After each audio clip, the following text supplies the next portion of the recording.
Auzubillahi minasyaitonirrajim. Bismillahirrahmanirrahim. Alhamdulillahirabbil alamin wassalatu wassalamu ala asyrafil anbiya'i wal mursalin wa ala alihi wa sahbihi ajmain amma ba'du. Assalamualaikum warahmatullahi wabarakatuh. Kita memulakan majlis kita pada malam ini dengan baca kitab Al-Fatihah. Auzubillahi minasyaitonirrajim. Bismillahirrahmanirrahim. Alhamdulillahirabbil alamin. Ar-Rahmanirrahim. Maliki yaumiddin. Iyyaka na'budu wa iyyaka nasta'in. Ihdinas siratal mustaqim. Siratal ladzina an'amta 'alaihim ghairil maghdubi 'alaihim waladdallin. Amin. Nawaitu ta'lim at-ta'lim wa tadhakkur wa tadhakkir wa tanfa'u intifa' wa ifadul istifad wa hisnu tamasuki bi kitabillah wa sunnati rasulillah sallallahu alaihi wasallam wa du'a ila al-huda wa lil khair bi ibtigha'i wajhillah wa marti wa qurbihi wa sawabihi. InsyaAllah la haula wa la quwwata illa billahil aliyyil azim. Yang berbahagia Tuan Imam, seterusnya berusaha Tuan Nazir dan ahli jawatankuasanya, tuan-tuan haji, puan hajah, tuan-tuan, puan-puan, hadirin hadirat sekalian, alhamdulillah. Bersyukur kita kepada Allah Subhanahu Wa Taala kerana dengan izin dan pakurnia hidayahnya pada malam ini kita bertemu, berhimpun di tempat yang mulia dan bahagia ini. Kita bersama-sama dapat menunaikan solat maghrib secara berjemaah, dan kemudian kita mengambil ruang, peluang dan kesempatan yang ada antara maghrib isyak ini, kita mewakafkan sebahagian daripada umur kita tinggal di dalam masjid untuk bersama dalam majlis ilmu. Moga-moga Allah Ta'ala merahmati kita dan memberkati kita. Tidak lain semua itu sebagai tanda syukur. La in syakartum la azidanakum wa la in kafartum inna azabi lasyadid. Jika kita bersyukur, maka Allah akan tambahin nikmat. Sebaliknya, jika kita kufur, maka azab Allah amatlah berat. Jadi syukur itu adalah perlu ditandai dengan lafaz Alhamdulillah. Jadi setiap apa yang kita peroleh di muka bumi ini, kurniaan Allah Subhanahu Wa Taala, maka ucaplah Alhamdulillah. Dan perlu juga dibuktikan dengan perbuatan dan dijelmakan dengan perbuatan syukur. Dia tak boleh hanya Alhamdulillah selesai masalah. Maka dia haruslah dibuktikan dengan perbuatan, iaitu menggunakan segala anugerah yang Allah telah berikan itu untuk tujuan yang telah ditetapkan oleh Allah Subhanahu Wa Taala. Masa yang Allah beri antara maghrib isyak ini adalah anugerah Allah Taala. Alhamdulillah ada kita dalam antara maghrib isyak ini. Namun haruslah dibuktikan dengan menggunakan antara maghrib isyak itu sebagaimana yang dituntut oleh Allah Subhanahu Wa Taala. Itu yang selalu kita baca dalam suratul As. Wa tawassaw bil haqq wa tawassaw bis sabr. Adanya aliman-aliman berpesan-pesan dan kebenaran dan pesan-pesan dan kesabaran.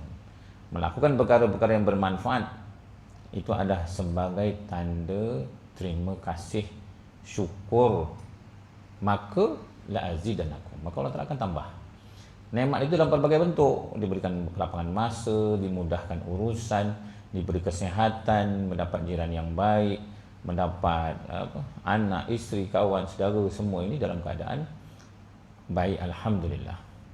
Namun sebaliknya, jika kita kufur, wa in kafartum, kufur artinya tidak bersyukur, tak terima kasih, tak rasa diuntung, tidak rasa itu datang dari Allah Ta'ala, rasa itu kita punya masa tu, maka kufur itu sebaliknya salah guna. Bila salah guna, khianat dengan Allah Ta'ala, inna azabi lasyadid, maka azab Allah Ta'ala itu amatlah berat. Moga-moga yang kita tinggal di sini ini, yang kita ada kesempatan dengar ini, sebahagian dari syukur, maka Allah Ta'ala akan tambah nikmat. Begitulah syukurnya kita juga dengan nikmat yang Allah Ta'ala beri. Banyak Allah Ta'ala beri dekat kita ni tuan-tuan. Sudahlah diberikan kesihatan, diberikan kehidupan, makan, minum, kemudian diberi kehidupan tambah lagi, diberikan panca indera untuk merasai kehidupan, dapat mata, dapat telinga, dapat lidah, dapat kulit. Semua ni untuk merasa, melihat, mendengar, hidup, segala kehidupan yang Allah telah beri. Itu juga adalah pemberian Allah Ta'ala. Sebab ada orang mungkin dia buta, dia tak dapat tengok apa yang ada kat dunia ni. Tambahi lagi, semua itu diberi nikmat iman dan Islam. Iman dan Islam. Dapat nikmat iman dan Islam itu satu nikmat yang amat tinggi dan besar. Maka syukur itu bukan sekadar alhamdulillah, tapi kena menunjukkan kebaktian kita kepada Allah SWT dengan nikmat syahadah asyhadu an la ilaha illallah wa asyhadu anna muhammadar rasulullah. Itu syukur juga. Jadi gunakan kesempatan kehidupan ini melakukan pengabdian kepada Allah Subhanahu Wa Taala. Diberikan kecerdasan. Kecerdasan ni ialah dalam bahasa mudahnya kemampuan untuk memilih. Kita boleh pilih untuk tidak berada di sini. Kita boleh pilih ada di rumah dan akhirnya kita memilih di sini. Kita boleh pilih nak duduk dekat sini atau nak duduk kat KL ke, duduk kat mana. Semua adalah atas pilihan masing-masing. Dan pilihan itu hanya ada pada manusia dan jin je. Sebab Allah Ta'ala jelaskan dalam Al-Quran, wa ma khalaqtul jinna wal insa illa liya'budun. Tidak aku jadikan jin dan manusia kecuali untuk mengabdikan diri. Hanya jin dan manusia saja boleh pilih. Makhluk lain tak boleh pilih. Sebab tu ada jin Islam, ada jin kafir. Ada orang Islam, ada orang kafir. Kita tak pernah dengar pokok durian Islam, pokok durian kafir kan? Tak pernah dengar. Kita tak pernah itik Islam ke, itik kafir, kambing Islam, kambing tak ada. Semua makhluk selain manusia dan jin ni, semuanya beriman dengan Allah Ta'ala. Hanya manusia dan jin yang tercatat dalam Al-Quran yang saya sebutkan tadi sahaja boleh pilih. Sama ada nak beriman dengan Allah Ta'ala atau dia ingkar.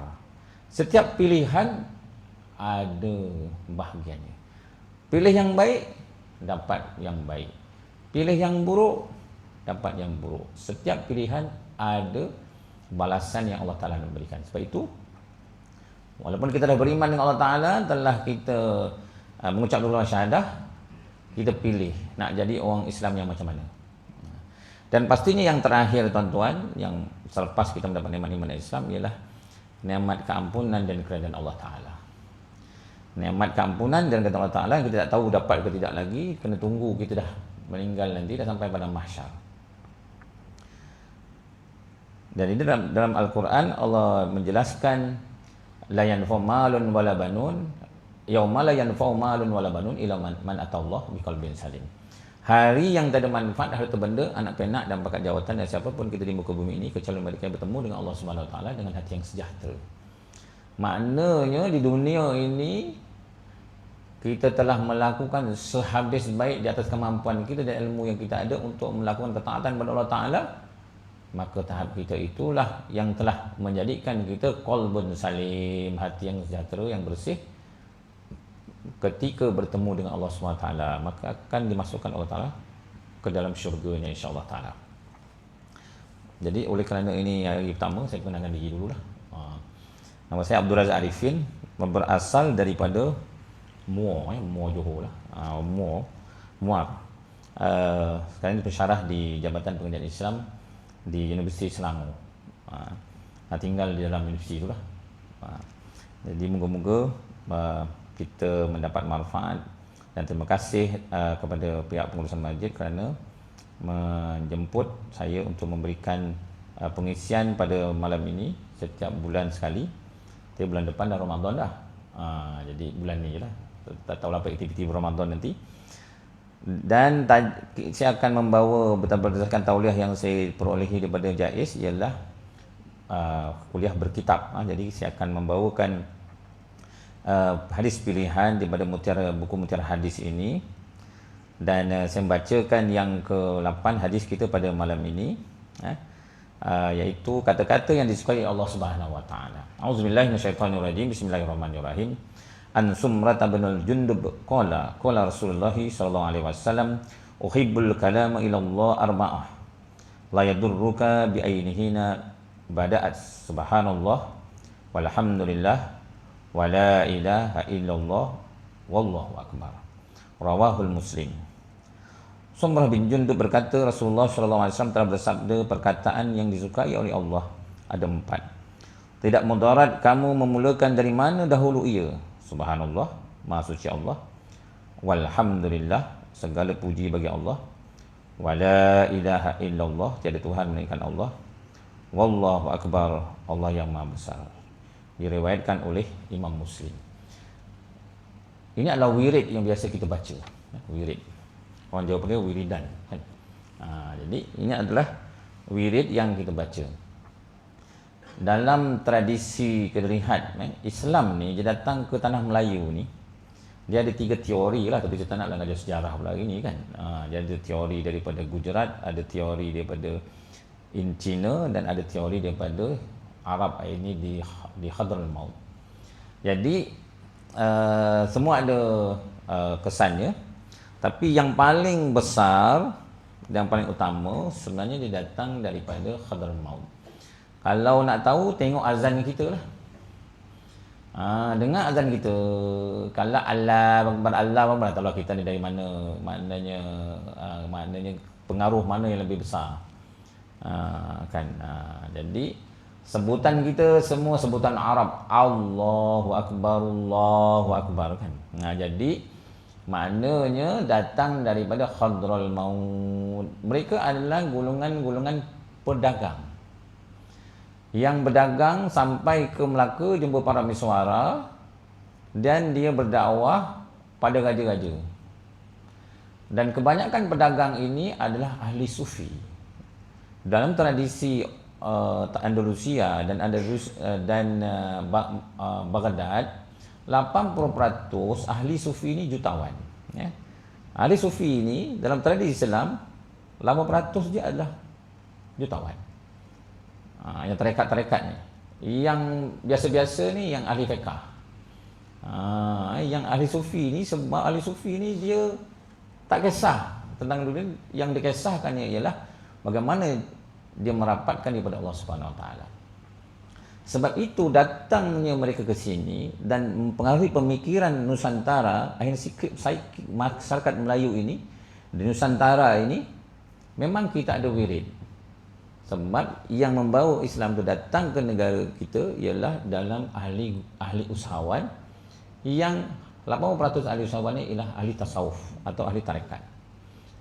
Mereka datang, dan tasawuf ni banyak zikir dia lah. Zikir dia yang kita baca tadi, Subhanallah walhamdulillah, yang kita lepas sembahyang tadi 33 kali, 30 kali, 30 kali, dan la ilaha illallah 100 kali. Dan ini ada dalam kalau kita baca dalam buku yang ditulis oleh Al-Fatani, juga dia menjelaskan tentang amalan-amalan masyarakat Nusantara ini. Kalau kita baca la ilaha illallah pun kita menggunakan sanad Al-Idrisi, kaedah la ilaha illallah yang kita baca tahlilan tu kan, 3 yang pertama tu dia mesti 5 2 6. La ilaha illallah 6 3 kali. Lepas tu baru kita la ilaha illallah. Kalau tidak panjang tak habis kan. Itu kita belajar daripada Susul Galuh Al-Idrisi. Ini semua adalah ahli-ahli sufi, ahli tasawuf. Dan di Hadramaut ni kebanyakannya mereka adalah ahli sufi dan tasawuf, dan mereka pedagang yang menggunakan kaedah one way ticket. Apa makna one way ticket? Tiket sahala. Dia pergi di sini, dia tak balik. Sebab itu Islam berada di negara kita lama. Sebab pedagang-pedagang ni dia sampai di sini, dia kahwin dengan orang sini, dia meninggal di sini. Sebab one way ticket, pergi tak balik. Sebab itu Islam itu ada, kalau pergi je balik, sudah. Seperti yang berlaku di Lombok, ada satu agama telu waktu, dia bagi telu waktu, apa sampai ke Lombok dia tahulah. Dia sembahyang 3 kali je sehari. Saya tanya dengan kiai dia, kenapa 3? Kata dia sebab masa zaman Mataram dulu ada seorang ulama datang mengajar sana, sampai 3 kali, lepas tu dia kena balik. Dia tak habis belajar kan. Jadi dia pun tak tahu, dia ikatlah Al-Quran tu digantung dekat masjid dia, kat atas. Jadi bila orang dah lama, beratus-ratus tahun apa benda dalam bungkusan tu. Jadi dia kata ini dah hancur lah Al-Quran. Jadi dia betulkan lah. Sebab baru 3 waktu saja. Tak sempat belajar lagi, dah patah balik. Itu contohnya. Ni kalau balik lah. Jadi mereka tinggal di sini, sebab itulah dia mempengaruhi cara kita, amal kita di Malaysia ini. Sebab ada zikir-zikir, ada wiridan dan sebagainya. Jadi, dan ini ada dalam hadis Rasulullah SAW menjelaskan tentang amalan-amalan, dan ini adalah perkataan-perkataan yang disukai oleh Allah Subhanahu Wa Taala. Kenapa kita nak wirid ni? Kenapa kita nak zikir? Zikir ni kan ingat siapa? Ingat Allah. Ingat Allah. Dalam kita belajar ni tuan-tuan, dia ada ilmu pengenalan, ada ilmu pengetahuan. Apa itu ilmu pengenalan?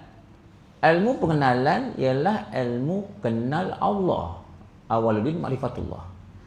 Ilmu pengenalan tadi, lahir-lahir dah kena azankan.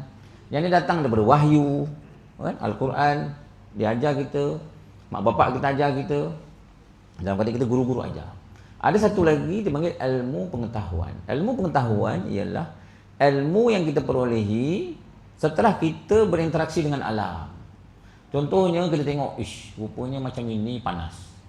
Panas lah. Jadi kita pun buatlah satu untuk dapat ilmu. Kalau macam, waktu ni panas. Kalau waktu ni jam. Makan ni sedap. Kalau cecah ni sedap. Contohnya. Itu, bila kita berinteraksi, kita dapat ilmu baru. Tapi yang tadi tu ilmu pengenalan. Ilmu pengenalan ni penting. Kalau tak ada ilmu pengenalan tak kukuh, inilah makan rasuah lah, khianat, maki hamun, pergi menghina orang, mengatur orang, fitnah. Sebab dia tak selesai masalah ilmu pengenalan. Dia tak kenal. Zikir ini tujuannya untuk siapa? Untuk yang menghidupkan kita dan mematikan kita, siapa dia? Allah Subhanahu Wa Taala. Subhanallah, walhamdulillah, wallahu akbar. Kemudian la ilaha illallah. Supaya kita ingat ni, kalau kita pergi ambil hadiah lah contohnya tuan-tuan kan, nanti 28 Nazir nak ambil tauliah depan Sultan kan. Jadi masa kita ambil tauliah Sultan, bukan main lagi lah kan. Sampai saja kita ambil, kita tak ucap apa? Menjunjung kasih tuanku. Sampai turun bawah, duduk, kita ingat tauliah ke ingat Sultan? Biasa kita ingat siapa? Tinggi sangat kan, kita cerita dengan anak kita lah kan. Anak kita nak mainan kan dulu kan. Macam-macam kita beri syarat. Okey, boleh nak mainan, ikut abah pergi masjid. Tak ada hal, budak-budak je nak je semua kan. Nak mainan. Jadi siap-siap, dah pukul 6.30 masih main lagi. Kata nak pergi masjid, jomlah. Sekejap kata dia. Kemudian main lagi 6.45. Tak habis lagi. Nak sembahyang ni, maghrib. Tak mandi lagi, pakai tuala je. Sampai pukul 7 tak siap-siap, kita tinggal lah. Pergi masjid. Balik sembahyang isyak masih main lagi. Ini tak boleh. Apa kita buat? Kita ambil mainan tu, tampak jauh-jauh. Lebih-lebih kita bakar ke apa, tengoklah. Sebab apa? Siapa yang beri mainan? Bapak dia. Apa harapan bapak dia? Pergi sembahyang. Tapi dia sibuk apa? Sibuk dengan mainan. Dia tak sibuk dengan arahan bapak dia. Kalau dia sibuk dengan bapak pergi, dapat 2 mainan. Dia ikut, bagus anak aku, dapat 2 mainan. Tapi oleh kerana sibuk dengan mainan, kena tarik balik mainan, hancur. Allama bil qalam, allamal insana ma lam ya'lam. Allah ajar kita melalui pen. Pen tu gunanya untuk apa? Menulis dan melukis. Allah tuliskan dalam Al-Quran dan Allah lukiskan pada peristiwa yang berlaku tadi antara anak dan bapa. Kalau bapa boleh tarik balik nikmat yang diberikan sebab lupa bapa tu kan beri, apakah Allah tidak boleh tarik balik nikmat? Sibuk dengan nikmat, lupa yang tukang beri nikmat. Nak suruh zikir je, lupa yang tukang beri nikmat. Contohnya beri mata kan, Allah Ta'ala beri mata. Jadi nengok yang betul-betul je lah, janganlah nengok yang bukan-bukan lah. Kita tak ada lah. Beri telinga, dengar benda yang baik-baik je lah, jangan salah guna telinga. Sebab Bila salah guna telinga tadi, maknanya kita lupa tukang yang ampunya telinga yang beri. Boleh tak Allah tarik balik? Boleh. Kenapa dia tarik balik? Kenapa ayah tadi tarik balik mainan? Bukan dia benci anak, dia sayang anak supaya anak tu jangan leka sebab ada benda lebih penting. Allah tarik balik nikmat, bukan Allah benci, tapi Allah sayang sebab Allah nak kita memujinya. Nak puji Allah Ta'ala, nak ingat Allah Ta'ala. Sebab itu Allah tarik balik nikmat. Sebab itu bila sakit Allah boleh sakit lah kan. Dia ingat Allah Subhanahu Wa Ta'ala. Jadi contoh tadi itu nikmat, contohnya pemberian. Sebagai zikir ini semua sebagai tanda syukur.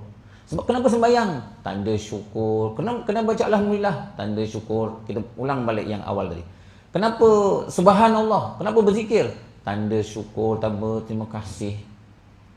Sebab malu dengan Allah Ta'ala. Malu kalau lah kita ada hutang kan. Kita ada hutang dengan kawan kita RM1,000. Pergi dekat pasar Tanjung Karang, alamak, jumpa pula. Apa kita buat? Nyuruk-nyuruk kan? Nyuruk-nyuruk, ataupun kalau boleh tak jumpa, bukan tak ada duit, ada. Nyuruk-nyuruk sikit. Ataupun start motor balik dulu kan. Sebab malu tak bayar hutang. Sekali lagi, allama bil qalam, allamal insana ma lam ya'lam. Kita ni berhutang dengan Allah. Mata ni cuma je tuan-tuan. Telinga ni cuma. Tak payah susah-susah lah. Jantung ni. Bab satu. Jantung bab. Dia berdengup kan. Jantung. Untuk supaya kita taat. Katakanlah nakal sangat, ada bil kan.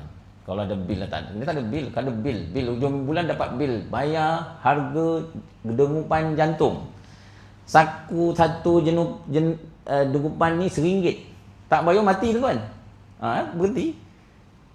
1 minit kita kira pukul burung lah. 100 denyutan RM100. Ada seminit RM100 nak bayar. 1 jam RM6,000 tuan-tuan. Habis gaji sebulan. Dia baru sejam je. Sebulan RM144,000 nak bayar dengupan jantung. Nak bayar. Tak bayar mati. Kalau tak pam sendiri, boleh pam tertidur, dah berhenti meninggal juga. Jadi maknanya kita ni berhutang dengan Allah Ta'ala. Berhutang dengan Allah Ta'ala. Sepatutnya malu. Bangun terus, ya Allah malu, nak pijak tanah malu dengan Allah ni. Kita tasawuf sikit lah. Kan saat lagi kembali ni kan semua malu, dah tak nak keluar dari masjid, susah saya jawab ni. Jadi malu dengan Allah Ta'ala sebab dah berhutang ni semua, maka berzikir itu adalah ada Allah hidupkan kita ada tujuan. Wa ma khalaqtul jinna wal insa illa liya'budun. Aku jadikan jin dan manusia kecuali untuk mengabdikan diri. Ini ada sebahagian dari pengabdian kepada Allah Ta'ala. Itu saja Allah nak. Lakukan ibadah kepada Allah Subhanahu Wa Ta'ala. Maka zikir, wirid kan. Dulu masa kecil-kecil pun abah marah kan, suruh wiridan kita budak-budak ni habis sembahyang terus pergi mana-mana main kat belakang masjid. Kita tak tahu kan. Masa tu jadi kasih kena marah aja, mula-mula buat je lah, malah nak gaduh kan. Jadi akhirnya bila dah tua-tua ni dah nampak jadi itu tujuan. Kalau masa tua dia baca hadis ni tak faham kita, dia kena lalui kehidupan. Ini adalah ayat atau hadis yang berkaitan tentang ada 4 perkataan yang Allah suka, yang menjadi amalan kita dalam dalam konteks kita orang beribadah pada hari ini. Supaya apa? Supaya ingat Allah. Kenapa tujuan ingat Allah? Tanda syukur. Sebab dah banyak sangat Allah Ta'ala beri, takkanlah tak mampu kan. Jadi kita berzikirlah. Tambah lagi boleh. 33. Kalau la ilaha illallah ini orang macam kita ni 100 lah. Setiap lepas sembahyang 100, 500. Nak baik sikit tuan-tuan, 1000 sehari. Tapi kalau kita nak shield diri kita, benteng, sebab cabaran keimanan dan ketakwaan pada hari ini ialah 3,000 kali la ilaha illallah 55 minit. 3,000 kali ini 55 minit. Tapi bukan la ilaha illallah yang pertama tadi. Wah, itu mau 24 jam. Jadi untuk kita melembutkan hati kita, membasah diri kita dengan zikrullah, ingat Allah Subhanahu Wa Taala, membantu orang contohnya. Itu bukan nafsu juga, tapi nafsu yang mutmainnah. Bukan amarah, bukan lawamah. Tapi yang mutmainnah. Jadi proses latihan kita antaranya ialah berzikir tadi. Yang iblis ni kita boleh buat apalah sebab dia di luar kawalan kita. Dia dekat luar. Memang kerja dia. Kerja iblis ni dah janji dah dengan Allah Subhanahu Wa Taala untuk dia nak rosakkan kita sampai hari kiamat nanti. Itu kerja dia. Jadi kita kena benteng. Macam nak cenderungkan diri. So moga-moga dengan kita berzikir tadi akan menundukkan nafsu kita. Jadi 4 lawan 1. Jadi nafsu kita, dan dia akan membentuk kecenderungan hati yang murni, dan maka bergeraklah otak kita fikir macam mana nak laksanakan kemurnian hati tersebut, maka akan banyaklah orang-orang yang melakukan ketaatan pada Allah Subhanahu Wa Taala. Sebab antaranya dengan berzikir. Ya, kalau tuan-tuan dah ada zikir tertentu, silakanlah. Ini yang ada, mungkin ada saya.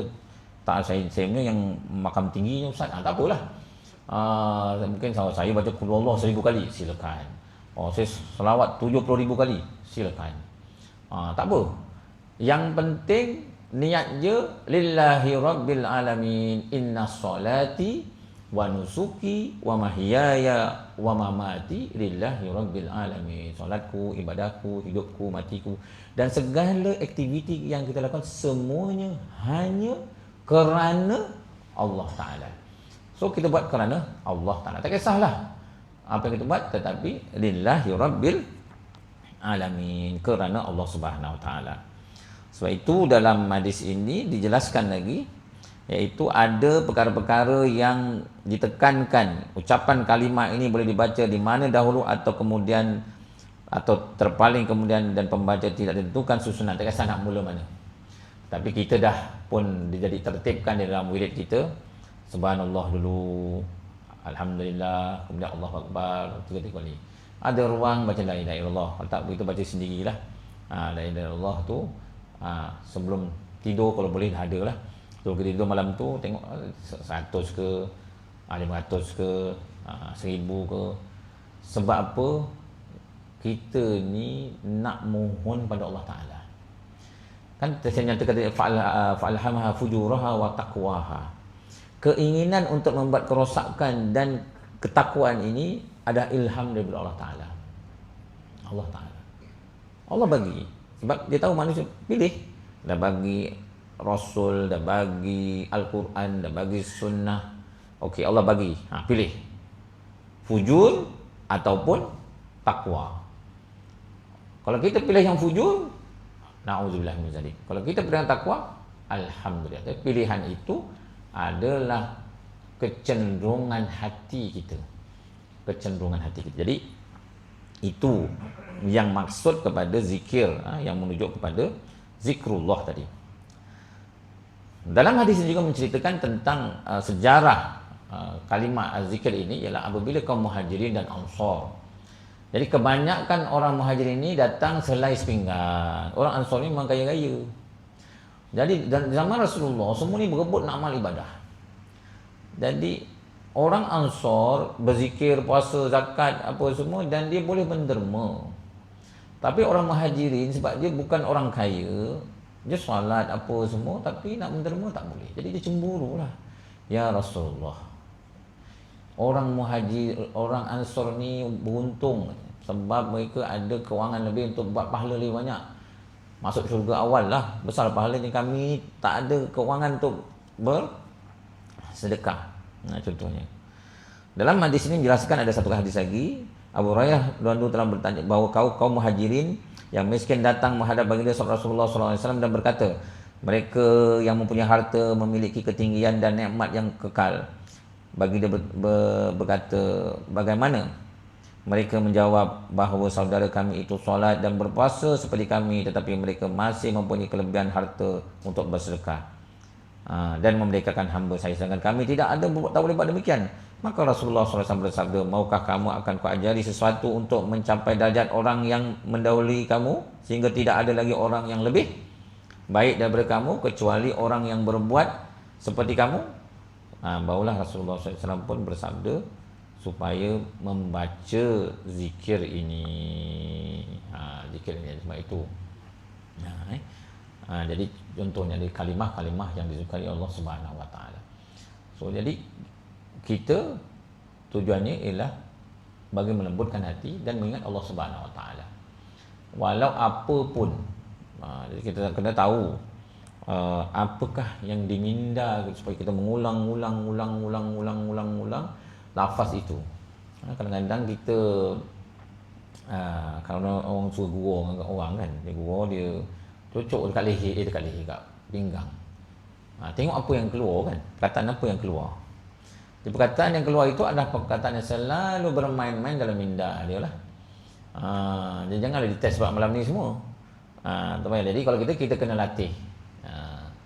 Latih supaya lafaz yang keluar itu adalah lafaz semula jadi dari yang Allah Ta'ala jadikan kepada kita atas rahmatnya, dengan lafaz kalimah thayyibah tadi, itu kalimah-kalimah yang baik yang Allah suka. Subhanallah, alhamdulillah, wa la ilaha illallah, wallahu akbar. Dan pun berzikirlah, tak kisahlah nak lagu ke tak berlagu ke, tapi kena dizikirkan supaya dilembutkan Allah SWT akan hati kita, dan seterusnya dia ditakdirkan dipanggil Allah SWT, tetaplah kita berzikir.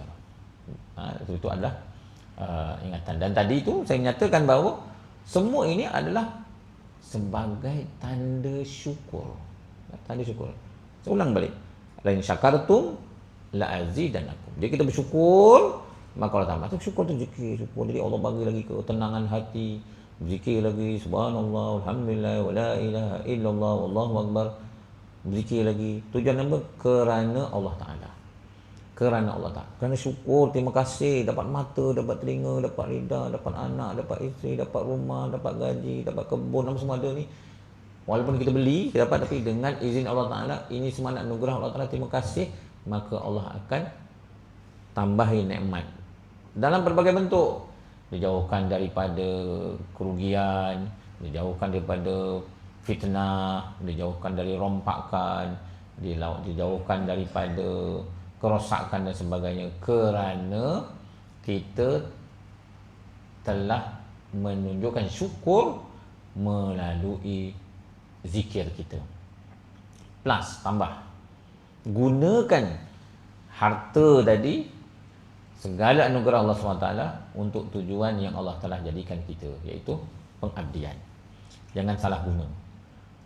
Guna mata, guna telinga, guna kehidupan semua ni kerana Allah Ta'ala. Itu adalah sebagai zikir. Okey, ada satu lagi bentuk zikir. Dia tak semestinya kita melafazkan sebut. Melaksanakan perintah Allah yang termaktub dalam Al-Quran dan Sunnah itu juga adalah zikir. Contohnya menziarahi orang sakit. Walaupun kita senyap, tak cakap apa, itu juga sedang berzikir. Masukkan sampah dalam tong sampah. An-nazafatu minal iman. Kebersihan itu adalah sebagian iman. Ketika kita mengambil sampah, dalam sampah itu perbuatan zikir, zikrullah, sedang melaksanakan tuntutan Allah. Buang sampah. Ketika kita mendidik anak kita, cucu kita, isteri kita, jiran kita, mengatakan yang baik, kemudian mengajak kebaikan, mencegah kemungkaran, berpesan-pesan dengan kebaikan, berpesan-pesan dengan kesabaran, itu juga ada zikir. Ketika kita ngeteh dengan kawan-kawan kita, kawan mana ngeteh, tapi tujuan ngeteh itu ialah menjaga persaudaraan, nak bersedekah ke, nak bagi dia makan kan contohnya, itu juga zikir. Tapi kalau tengah ngeteh tu umpat-umpat, tak jadilah. Namanya perkara-perkara yang baik. Jadi dah habis ni. Salah tengok jam. Jadi itu di antara perkara-perkara yang boleh kita kongsikan pada malam ini, dan memang habis pun hadis ni dah dapat pengajaran. Antara yang kita boleh ambil supaya selepas ini, mari kita berazam dan berjanji dengan Allah SWT untuk memastikan kita melaksanakan segala perintahnya dan meninggalkan segala larangannya, dan memperbanyakkan amal ibadah dan juga zikir-zikir kita. Bismillahirrahmanirrahim. Alhamdulillahirabbil alamin. Wassalatu wassalamu ala asyrofil anbiya'i wal mursalin wa ala alihi wasahbihi. Subhanaka ya Rabb. Ya Allah Tuhan kami, ampunkan dosa-dosa kami, dosa kedua bapa kami, guru-guru kami, sahabat-sahabat kami, jiran-jiran kami, kesemuanya Allah. Bantulah, bimbinglah kami dalam menghadapi cabaran akhir zaman dan fitnah dajjal. Afa hasibtum annama khalaqnakum abatsan wa annakum ilaina la turja'un. Fata'ala Allahu malikul haqq la ilaha illa huwa rabbul arsyil karim. Wa may yad'u ma'allahi lan akhar la burhana lahu bihi fa inna ma hisabu inda rabbih innahu la yuflihul kafirun. Wa qur rabbi fir warham anta khairur rahimin. Rabbana atina fid dunya hasanah wa fil akhirati hasanah wa qina adzabannar. Wa sallallahu ala sayyidina Muhammad walhamdulillahirabbil alamin. Taqabbalallahu minkum. Dan mohon ampun dan maaf, kita akhirnya beri tasbih kafarah dan seterusnya. Subhanallahumma wa bihamdika asyhadu an la ilaha illa anta astaghfiruka wa atubu ilaik.